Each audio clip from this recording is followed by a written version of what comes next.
আসসালামু আলাইকুম। সংবাদে আপনাদের সবাইকে জানাচ্ছি আন্তরিক স্বাগতম। আমি জান্নাত। শুরুতেই থাকছে আজকের সংবাদ শিরোনাম। শুরুতে জানিয়ে দেব, সমুদ্র ফ্লোটিলা থেকে আটককৃত ১৩৭ অধিকার কর্মীকে তুরস্কে পাঠিয়েছে ইসরায়েল। এরপর জানিয়ে দেব, টানা ভারী বর্ষণে পশ্চিমবঙ্গ ও সিকিমে বন্যার আশঙ্কা, পাহাড় ধসে মৃত ১৭।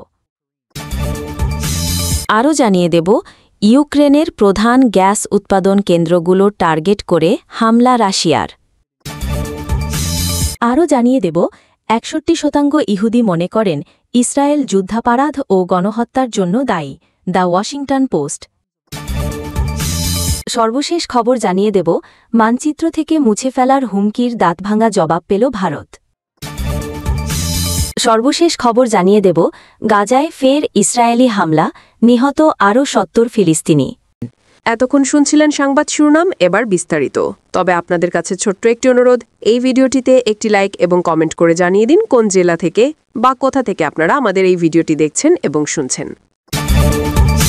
ইসরায়েলের পররাষ্ট্র মন্ত্রণালয় জানিয়েছে, গ্লোবাল সমুদ্র ফ্লোটিলার সঙ্গে সংশ্লিষ্ট ১৩৭ জন অধিকার কর্মীকে ইসরায়েল থেকে তুরস্কে পাঠানো হয়েছে। গাজাগামী নৌযানগুলো আন্তর্জাতিক জলসীমা থেকে ইসরায়েলি বাহিনী তাদের আটক করে জোরপূর্বক ইসরায়েলে নিয়ে যায়। ইসরায়েলি সংবাদমাধ্যম হারেজের উদ্ধৃতি দিয়ে জানানো হয়, আটক কর্মীরা যুক্তরাষ্ট্র, যুক্তরাজ্য, Italy, Jordan, Kuwait, Libya, Algeria, Mauritania, Malaysia, Morocco, Switzerland, Tunisia ও তুরস্কের নাগরিক। সূত্র আল জাজিরা। সুকান্ত চট্টোপাধ্যায়, কলকাতা প্রতিনিধি। রাতভর টানা ভারী বর্ষণে ভয়াবহ বন্যা পরিস্থিতি তৈরি হয়েছে সিকিম ও পশ্চিমবঙ্গের উত্তরবঙ্গে। তিস্তা, মহানন্দা, তোরসা, জলঢাকাসহ একাধিক নদী বইছে বিপদসীমার উপর দিয়ে। দার্জিলিং, কালিম্পং, জলপাইগুড়ি, আলিপুর দুয়ারসহ ১০ জেলায় জারি হয়েছে লাল সতর্কতা। পাহাড়ে ধসে বিচ্ছিন্ন হয়েছে বহু রাস্তা, বন্ধ ৩টি জাতীয় সড়ক। শিলিগুড়ির সঙ্গে যোগাযোগ বন্ধ দার্জিলিং ও সিকিমের। ভেঙে পড়েছে মিরিকের দুধিয়া সেতু। বন্যা ও ভূমিধসে লক্ষাধিক মানুষ পানিবন্দী। সরকারি হিসাবে মৃত ৯ জন, বেসরকারি হিসাবে সংখ্যা বেড়ে ১৪। আশঙ্কা, মৃতের সংখ্যা আরও বাড়তে পারে। তিস্তা বাজার ও রবিঝোড়ায় নদীর পানি উঠে গেছে লোকালয়ে, পুরো এলাকা জলমগ্ন। ধসে দার্জিলিংয়ে ২ শিশুসহ ৫ জনের মৃত হয়েছে। দুর্গত এলাকায় কাজ করছে এনডিআরএফ ও সিভিল ডিফেন্স, তবে ভারী বৃষ্টিতে ব্যাহত উদ্ধার কাজ। প্রশাসনের নির্দেশ, পর্যটকরা এখন দার্জিলিং ভ্রমণ থেকে বিরত থাকুন। সমতলে শিলিগুড়ি ও জলপাইগুড়ির একাধিক এলাকা প্লাবিত। হাসিমারায় রেকর্ড ১৫৩ মিলিমিটার বৃষ্টিপাত। ভুটান থেকে নেমে আসা জলের তোড়ে কোচবিহার ও জলপাইগুড়ির বিস্তীর্ণ এলাকা ডুবে গেছে। সব মিলিয়ে উত্তরবঙ্গ জুড়ে এখন চরম বন্যা বিপর্যয়। প্রশাসন ও সেনাবাহিনী একযোগে কাজ করছে। ইউক্রেনের প্রধান গ্যাস উৎপাদন কেন্দ্রগুলো টার্গেট করে ভয়াবহ হামলা চালিয়েছে রাশিয়া। টার্গেট এলাকায় প্রায় ৩৫টি ক্ষেপণাস্ত্র এবং ৬০টি ড্রোন ছুড়েছে রুশ বাহিনী।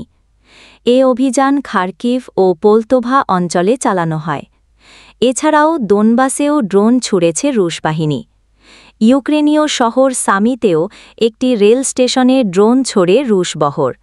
এতে আগুন ধরে যায় যাত্রীবাহী ট্রেনে। হতাহত হয় কমপক্ষে ৩০ জন।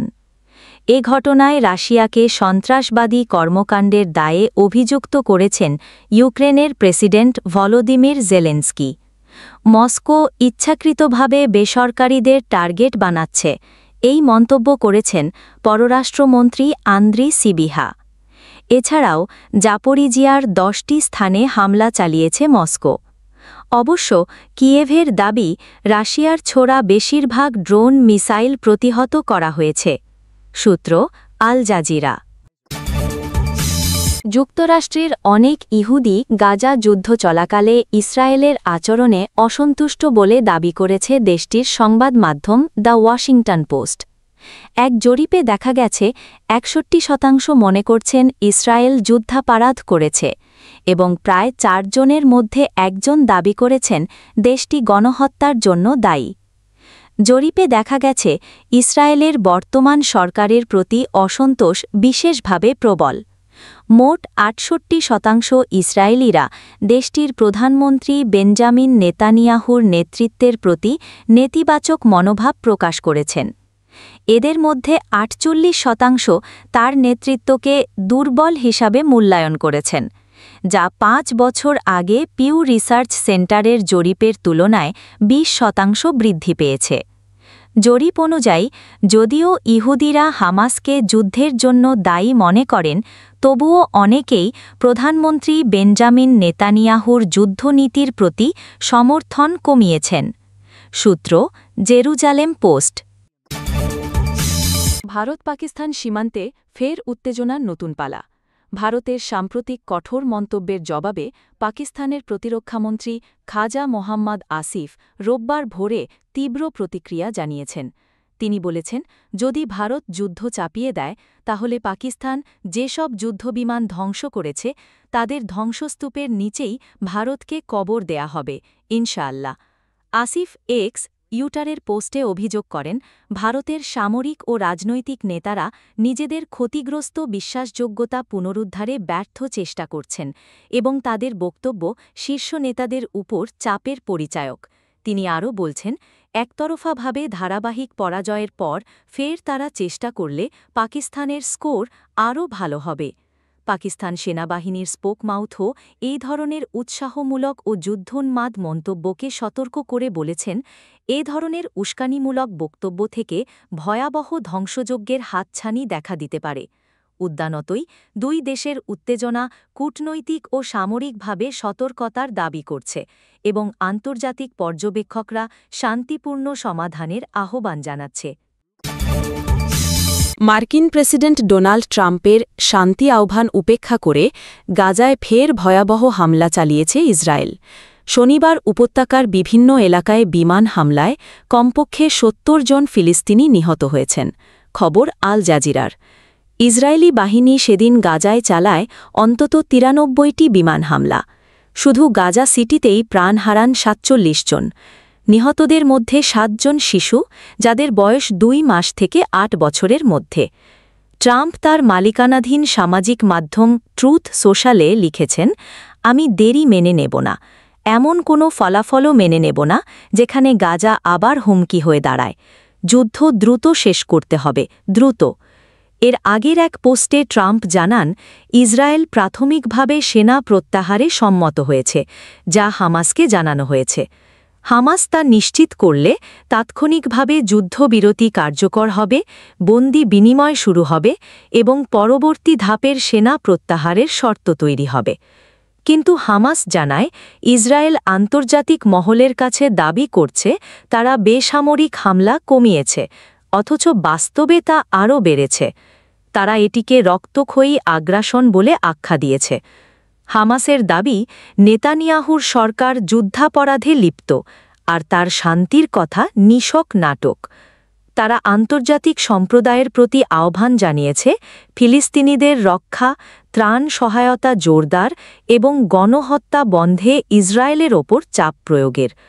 এই প্রেক্ষাপটে মিশর জানিয়েছে, সোমবার কায়রোতে ইসরায়েল ও হামাস প্রতিনিধি দলের বৈঠক হবে। সেখানে ট্রাম্পের প্রস্তাবিত ২০ দফা গাজা শান্তি পরিকল্পনা নিয়ে আলোচনা চলবে। দর্শক, সম্পূর্ণ ভিডিওটি দেখলেন, আশা করি বিষয়টি বুঝতে পেরেছেন। এই নিয়ে আপনার গুরুত্বপূর্ণ মন্তব্যটি অবশ্যই কমেন্ট বক্সে জানিয়ে দিবেন। ধন্যবাদ।